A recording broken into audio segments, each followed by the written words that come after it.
welcome to another edition of Natural Crafts. Today we're going to make grapevine orbs, and they're fantastic because all you need are grapevines and a glue gun.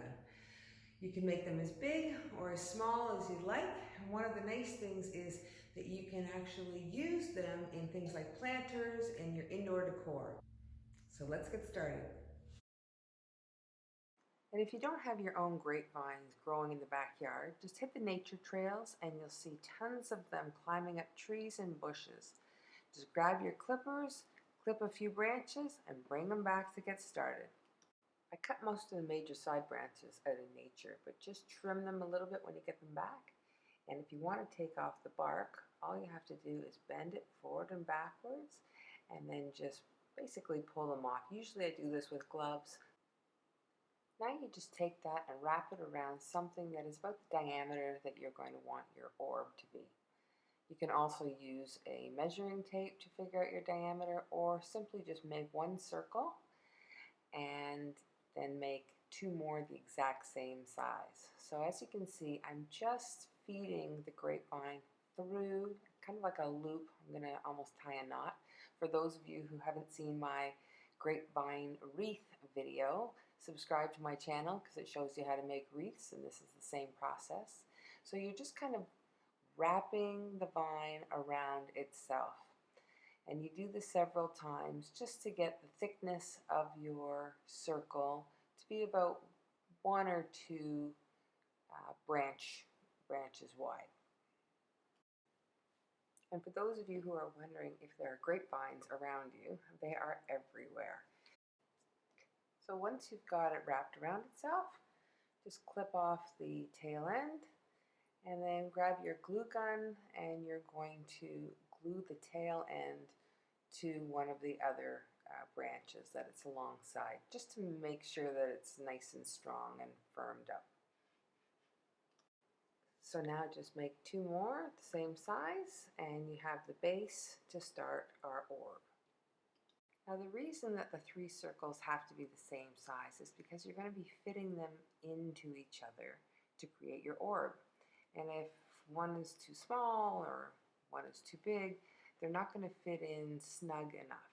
So fit them in together like this, and then just use the glue gun to connect the joints. You may have some glue residue at the end, but because the orb will be so tightly wound, you'll be able to remove any glue that you can see that's visible.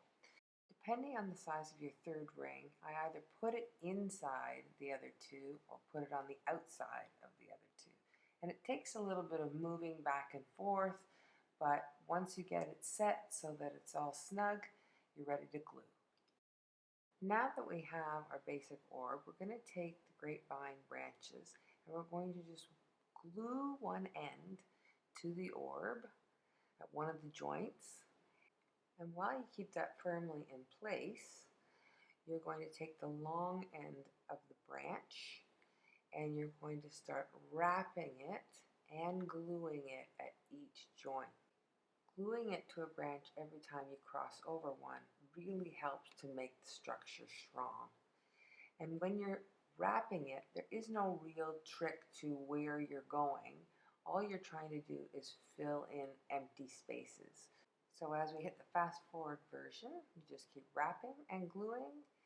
And when your branch comes to the end, you just tuck it in and glue it and start with a new branch. And just keep adding new branches until you get to the fullness or the thickness that you want for your orb. One of the things that I mentioned before is you can make them any size as long as your 3 base rings are equal. Then just use the same process and just keep wrapping it around until you've got the consistency that you like. It's just that easy. Another wonderful thing that you can do with your orbs is, of course, put them in planters, but you can hang them outside in your backyard from a tree or from your patio and put lights through them. So it's a really nice effect in the evening. The thing that I've been into is a little bit of a pussy willow craze lately. I've been lacing mine with pussy willow branches. Stay tuned at the end of the video because you'll see a connection link so that you can check out how to make pussy willow wreaths. And thanks for watching Natural Crafts, where we always use things found in nature. Don't forget to subscribe, and if you ring that bell, you'll get notifications when the new seasonal videos come out.